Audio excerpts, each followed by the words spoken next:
Good afternoon students. तो कैसे हैं आप सब। मैं साहिल रावत, आपका इंग्लिश मेंटोर, स्वागत करता हूं बच्चों आपका आज की क्लास में।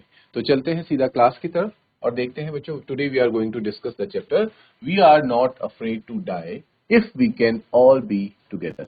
इसका अर्थ हो जाता है बच्चों कि हम मरने से नहीं डरते अगर हम सब लोग साथ में हैं। ठीक है, क्योंकि साथ में रहने से क्या आता है बच्चों, एक पावर ऑफ यूनिटी आती है। इसलिए कहा जा रहा है कि we are not afraid to die, हमें डर नहीं लगता अगर हम लोग साथ हैं। ये चैप्टर किसने लिखा है बच्चों? Gordon Cook and Alan East. इन दो लोगों ने मिलकर के इस चैप्टर को लिखा है। दो ऑथर्स हैं इसके।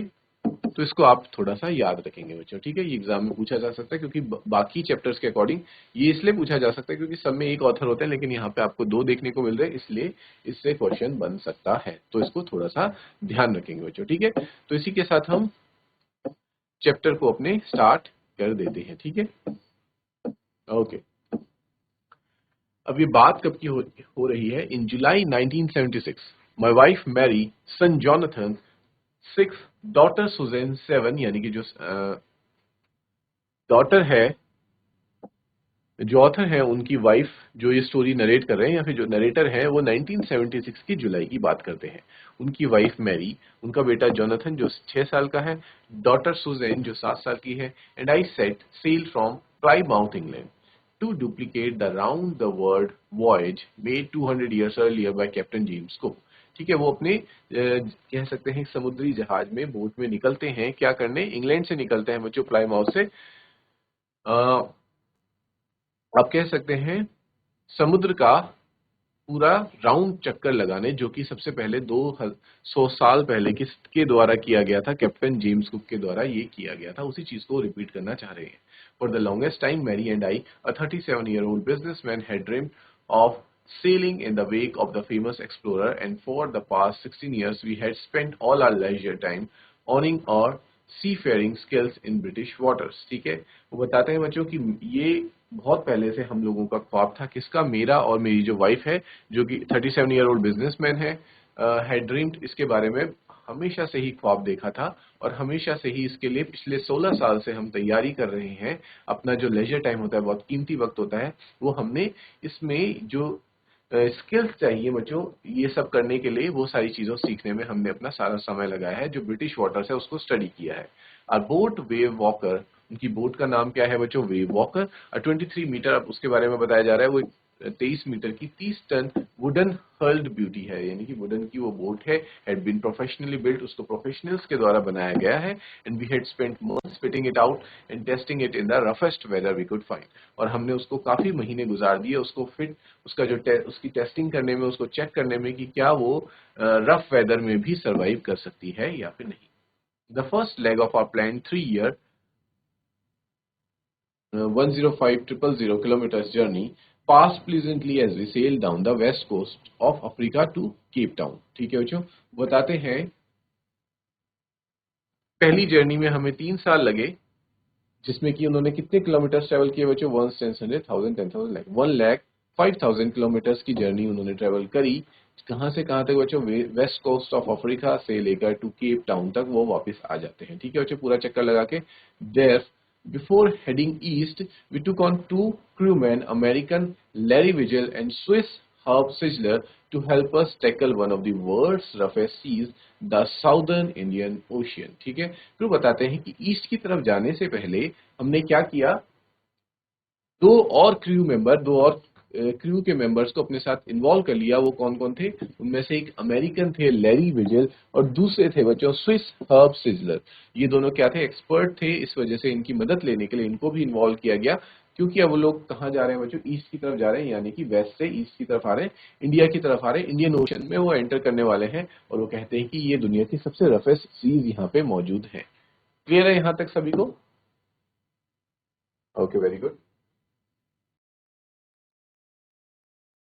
ओके स्टूडेंट्स, आगे देखते हैं।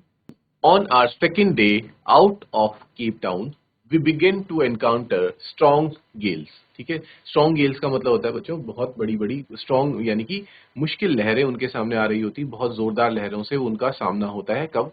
जब सेकेंड डे वो केप टाउन से बाहर निकलते हैं। For the next few weeks they blue continuously, और ये जो लहर है, ये जो हवा है, ये क्या कह सकते हैं बच्चों, ये नेक्स्ट फ्यू वीक्स तक, काफी हफ्तों तक ये चलता रहा, ये तूफान आता रहा। Gales did not worry me but the size of the waves was alarming. वो कहते हैं कि जो गेल्स है उनसे मैं उतना ज्यादा परेशान नहीं हुआ था, लेकिन जो वेव्स हैं, लहरों का जो साइज है वो बढ़ता जा रहा था।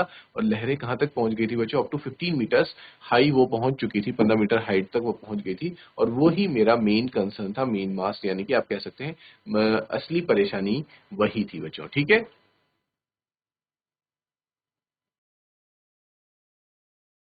क्लियर है बच्चों? तो आप समझ गए कि गेल्स का मतलब क्या होता है, जो तेज आंधियां चल रही थी। ठीक है, तेज आंधी को कहा जा रहा है गेल्स, लेकिन वो गेल्स उनके लिए बड़ा कंसर्न नहीं थी। उससे बड़ा कंसर्न क्या था, जो लहरें जो बहुत ज्यादा तेजी से बढ़ती जा रही थी, जो बड़ी बहुत हाइट तक पहुंच गई थी, एटलीस्ट 15 मीटर की हाइट तक पहुंच गई थी। और 15 मीटर की हाइट का मतलब होता है बच्चों, जो उनकी बोट का जो मेन मास्ट था, मेन मास्ट यानी कि जिसे आप मान सकते हैं जैसे बोट है उसका जो मेन पिलर होता है बच्चों, वहां तक की लहरें पहुंच रही थी। ठीक है बच्चों, फिर वो लिखते हैं दिसंबर 25, और ऊपर उन्होंने लिखा है we are not afraid to die, यानी कि हम मरने से नहीं डरते।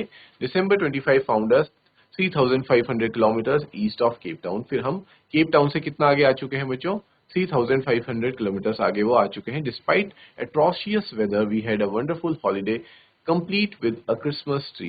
वो कहते हैं कि हमारा जो वेदर था वो काफी ज्यादा एट्रोशियस, यानी कि बहुत खराब हमने जो वेदर है वो देखा, लेकिन उसके बावजूद भी जो हमारी छुट्टियां थी बहुत अच्छी भी थी, और हमने क्रिसमस ट्री भी देखा। New Year's Day saw no improvement in the weather, क्योंकि दिसंबर की बात हो रही है बच्चों, तो क्रिसमस का टाइम है।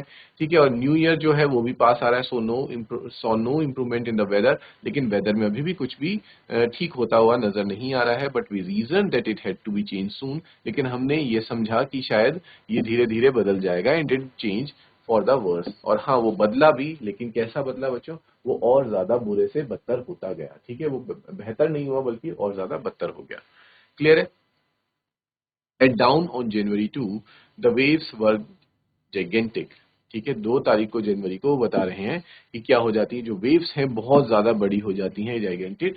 We were sailing with only a small storm jib and were still making 8 knots. ठीक है, वो बताते हैं कि हम अभी भी बहुत धीरे से सेल कर रहे थे, यानी कि आगे बढ़ रहे थे। As the ship rose to the top of each wave we could see endless enormous seas rolling towards us. और जैसे ही हमारा जो शिप था वो वेव के टॉप पे जाता था, तो हमें दिख जाता था कि आगे से और भी इनॉर्मस, यानी कि कभी ना खत्म होने वाली एंडलेस सी वेव्स हमारी तरफ टकराने के लिए आती चली जा रही हैं। And the screaming of the wind and spray was painful to the ears. और जिस तरह से आंधी बहुत तेज चल रही थी, उस वो ऐसा लग रहा था जैसे कोई चिल्ला रहा हो। स्क्रीमिंग का मतलब होता है बच्चों चिल्लाना, तो आंधी चिल्लाने की आवाज कर रही थी बहुत ज्यादा, और हमारे कानों के लिए वो बहुत ज्यादा पेनफुल था।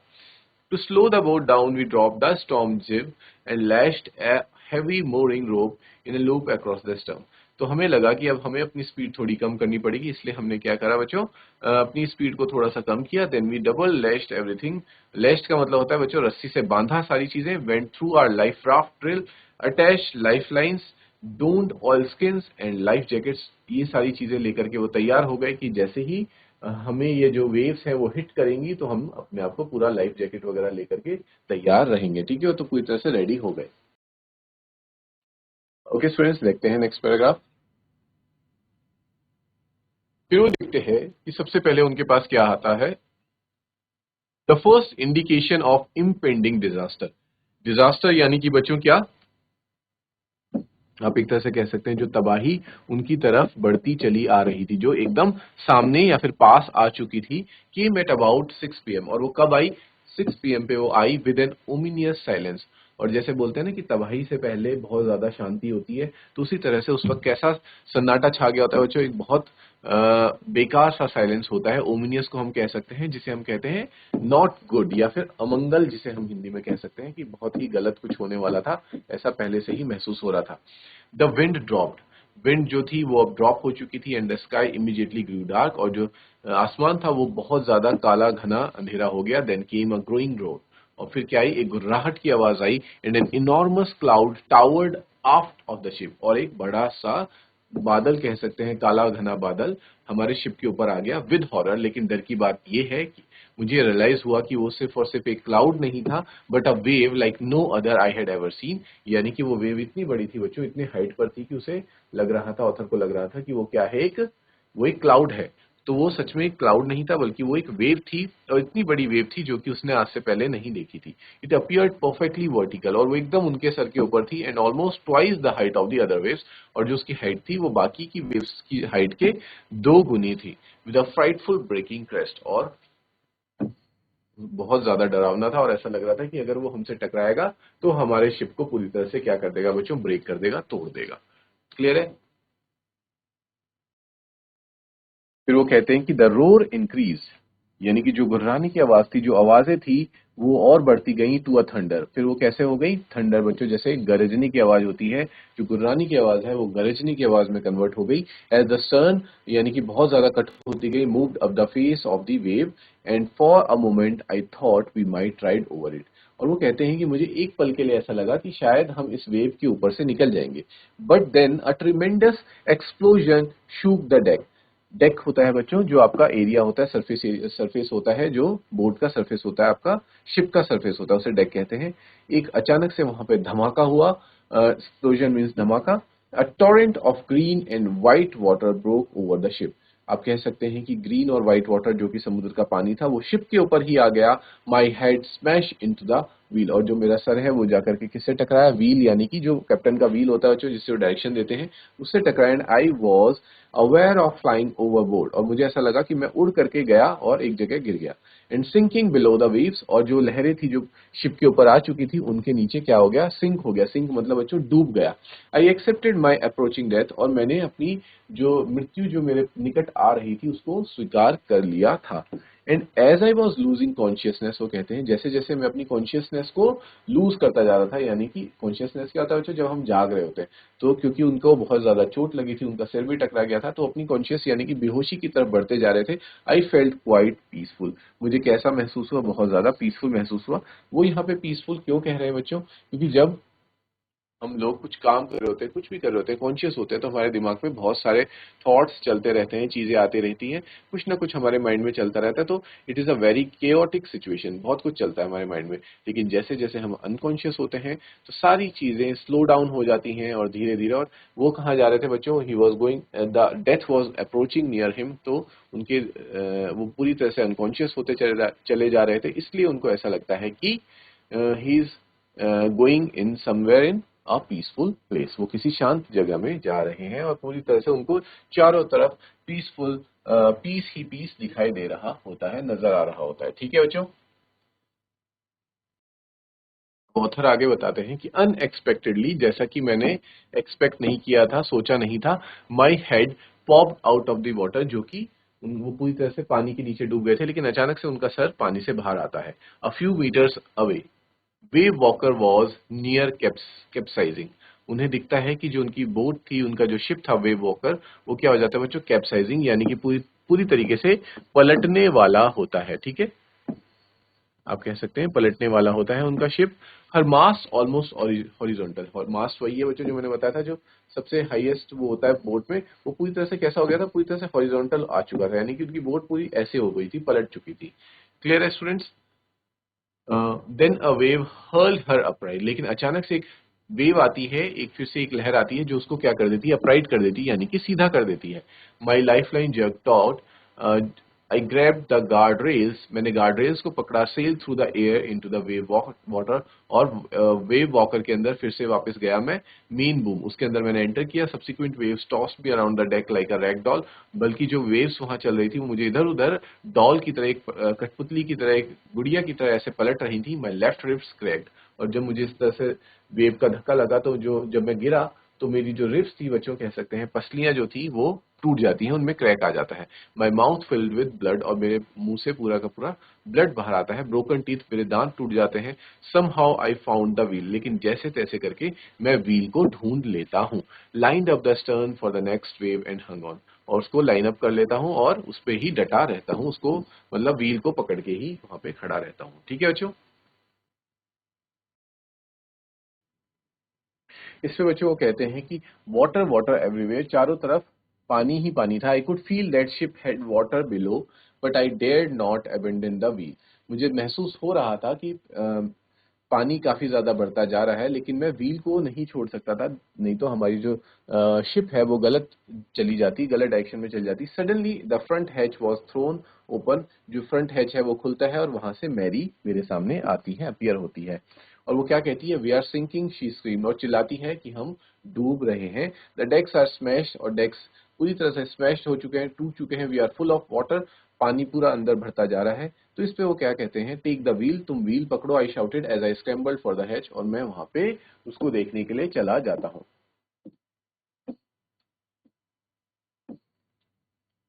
Larry and Herb were pumping like madman.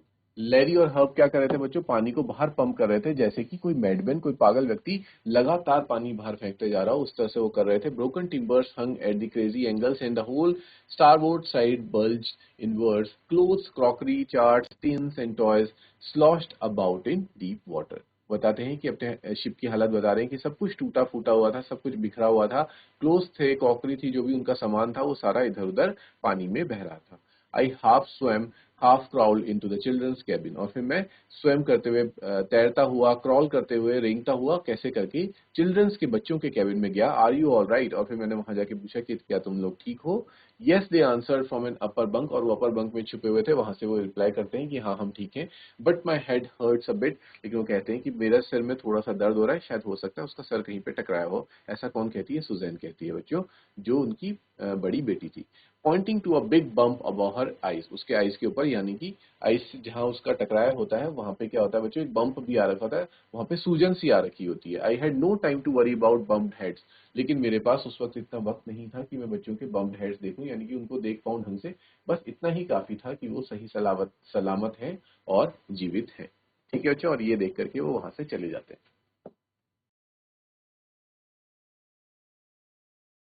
After finding a hammer, screws and canvas, I struggled back on the deck। ठीक है, वो कहते हैं कि मैंने पहले हैमर ढूंढा, एक हथौड़ा, कुछ स्क्रूज और कैनवस ढूंढे।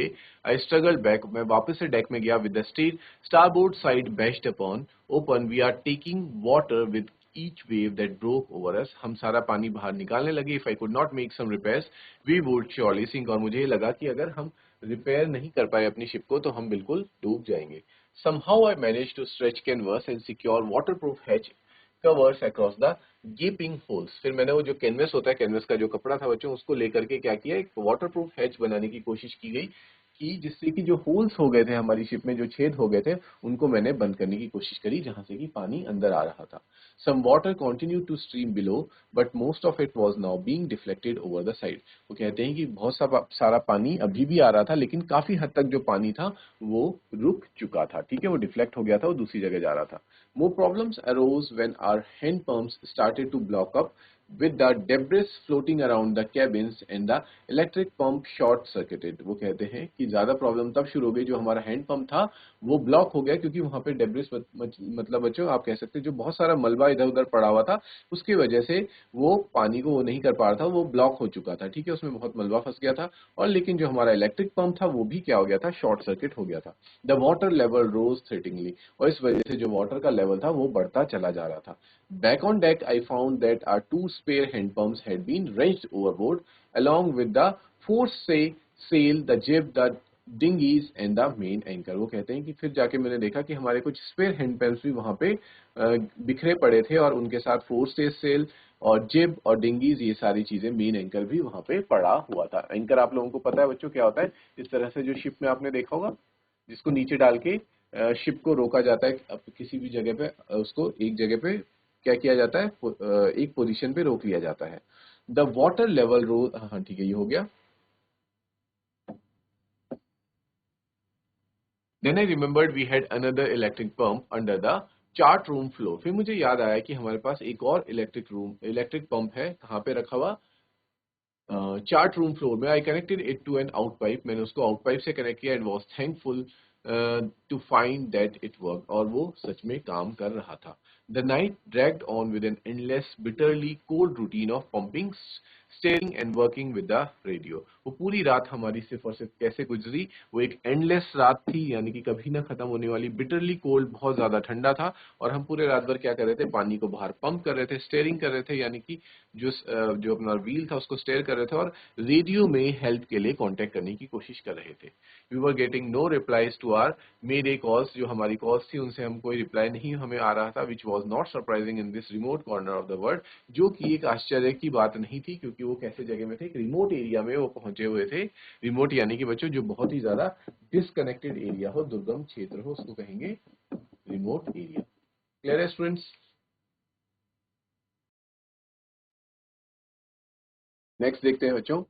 सूज हैड स्वॉलन अलार्मिंगली, यानी कि जो आपको याद होगा बच्चों, सुजैन के सर पे चोट लगी थी, वो जो सूजन थी वो बहुत ज्यादा बढ़ती चली जा रही थी। She had two enormous black eyes, और उसकी आंखें भी क्या हो गई थी, काली पड़ गई थी। And now she showed us a deep cut on her arm, और अब उसने हमें अपने हाथ में क्या दिखाया, एक गहरा घाव भी उसके हाथ में हो रखा था। When I asked why she had not made more of her injuries before this, she replied, I did not want to worry you when you were trying to save us all. वो कहती है, जब author उससे पूछते हैं कि तुमने अपनी इस इंजरी के बारे में हमें पहले क्यों नहीं बताया, तो वो कहती है कि मैं आपको डिस्टर्ब नहीं करना चाह रही थी, मैं आपको परेशानी में नहीं डालना चाहती थी जब आप हम सबकी जान बचाने की कोशिश कर रहे थे।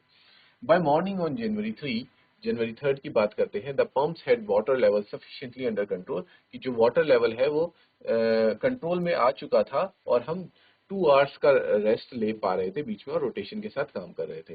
But we still had a tremendous leak somewhere, लेकिन हमारे पास अभी भी एक बहुत बड़ा लीकेज कहीं ना कहीं तो था। ट्रिमेंडस का मतलब होता है बच्चों बहुत बड़ा, लीकेज कहीं पर था, जिस वजह से पानी अभी भी बहुत ज्यादा अंदर आ रहा था। और जब मैंने नीचे जाके चेक किया, near by all the boats main rib frames, यानी कि जो बोट का जो मेन फ्रेम होता है वो बच्चों पूरी तरह से स्मैश डाउन, यानी कि पूरी तरह से टक्कर खा के टूट चुका था, और वहीं से वो सारा पानी अंदर आ रहा था, और कुछ भी चीजें नीचे बची नहीं थी। ठीक है बच्चों? इसके बाद वो कहते हैं, we had survived for 15 hours since the wave hit. Wave के हिट करने के बाद हम 15 घंटे तक सर्वाइव कर चुके थे, but wave walker would not hold together long enough, लेकिन जो वेव वॉकर है वो अब ज्यादा समय तक इस प्रेशर को झेल नहीं पाएगा, और हमें ऑस्ट्रेलिया तक शायद वो ना पहुंचा पाए। ठीक है, ऑस्ट्रेलिया हम उससे नहीं पहुंच पाएंगे, ये भी वो कहना चाह रहे हैं। उसके बाद कहते हैं कि बच्चों, I checked our charts and calculated that there were two small islands। वो अपना चार्ट यानी कि मैप आप कह सकते हैं, मैप में देखते हैं कि हम ऑस्ट्रेलिया तक तो नहीं पहुंच पाएंगे, पर क्या हमारे आसपास कुछ ऐसी जगह है जहां पे हम जा सकते हैं। तो he sees two small islands, उनको दो स्मॉल आइलैंड्स दिखते हैं, a few 100 kilometres to the east, जो कि थोड़ा ही ईस्ट में आगे जाके होते हैं। One of them Ile Amsterdam was a French scientific base, एक आइल एम्स्टरडम होता है उसमें से, जो कि क्या है बच्चों, एक फ्रेंच साइंटिफिक बेस है। Our only hope was to, जहाँ पे कि वो नहीं जा सकते थे, किसी आप साइंटिफिक बेस में नहीं जा सकते, वहां पे आपको अलाउ ही नहीं किया जाएगा। Our only hope was to reach these pin pricks in the vast ocean. हमारा सिर्फ और सिर्फ एक होप क्या रह गया था कि हम जो वास्ट ओशन में छोटे छोटे आइलैंड्स रहते हैं, उनको पिन प्रिक्स कहा गया है, वहां पे हम पहुंच जाए। But unless the wind and seas abated so we could hoist soil sail, our chances would be slim indeed. लेकिन क्योंकि जब तक हवा और ये जो समुद्र का जो मिजाज है वो अगर ऐसा ही रहा, तो हमारे जो चांसेस हैं वहां तक पहुंचने के भी, वो भी क्या हो जाते हैं, बहुत कम हो जाते हैं। The great wave had put our auxiliary engine out of action, क्योंकि जो पिछले रात जो बहुत खतरनाक जो वेव आई थी जिससे उनका सामना हुआ था, जिससे वो टकराए थे, उन्होंने उनका जो ऑक्सिलरी इंजन था, जो दूसरा इंजन होता है, उसको क्या कर दिया था, खराब कर दिया था, और वो अपना वर्क परफॉर्म नहीं कर पा रहा था। इस वजह से वहां तक पहुंचना भी उनके लिए it was a great deal of difficulty. के बाद बच्चों क्या होता है, बताते हैं। ऑन जनवरी 4 को 36 आवर्स ऑफ कॉन्टिन्यूअस पंपिंग, पिछले 36 आवर्स से वो कंटिन्यूअसली पानी को बाहर पंप कर रहे थे। We reach the last few centimetres of water, हम मतलब शिप में बहुत कम पानी ही रह गया था। Now we had only to keep pace with the water still coming in. अब हमें सिर्फ और सिर्फ क्या करना था कि जो पानी शिप में बाहर से अंदर आ रहा था, हमें सिर्फ और सिर्फ उसे ही बाहर निकालना था, क्योंकि जो अंदर का सारा पानी था वो हम सारा बाहर निकाल चुके थे। We could not set any sail on the main mast, लेकिन फिर भी हम मेन मास्ट की मदद से कोई सेल नहीं कर सकते, यानी कि आगे नहीं बढ़ सकते थे। Pressure on the rigging would simply pull the damaged section of the hull apart, क्योंकि अगर उस पर थोड़ा सा भी प्रेशर और पड़ा तो जो डैमेज सेक्शन है वो क्या हो जाएगा, बिल्कुल उखड़ जाएगा और टूट के गिर जाएगा। So we hoisted the storm jib and headed for where I thought the two islands were. इसलिए हम फिर कहाँ के लिए चल दिए, जहाँ पे वो जो टू आइलैंड्स चार्ट पर या फिर मैप पर दिखे थे, हम उधर के लिए आगे मुड़ गए। Mary found some corn beef. Mary यानी कि जो ऑथर है उनकी वाइफ, उनको क्या मिले, कुछ कॉर्न बीफ मिले बच्चों, आप कह सकते हैं कुछ मीट उनको मिला खाने के लिए, एंड क्रैकर बिस्किट्स, जो क्रैकर बिस्किट्स होते हैं वो भी उनकी वाइफ को मिल गए। And we eat our first meal in almost 2 days। और वो अपना पहला जो मील कह सकते हैं उनका 2 दिन के बाद उनको खाना खाने के लिए मिला, क्योंकि पिछले 2 दिन से वो खाना भी नहीं खा पा रहे थे, वो लगातार पानी को बाहर निकालने में ही लगे हुए थे। क्लियर है बच्चों? तो आज की क्लास बच्चों हम अपने चैप्टर को यहीं पे पॉज करेंगे। Tomorrow we will continue this chapter from here. Till then, students, take care, have a good day, and thank you, students.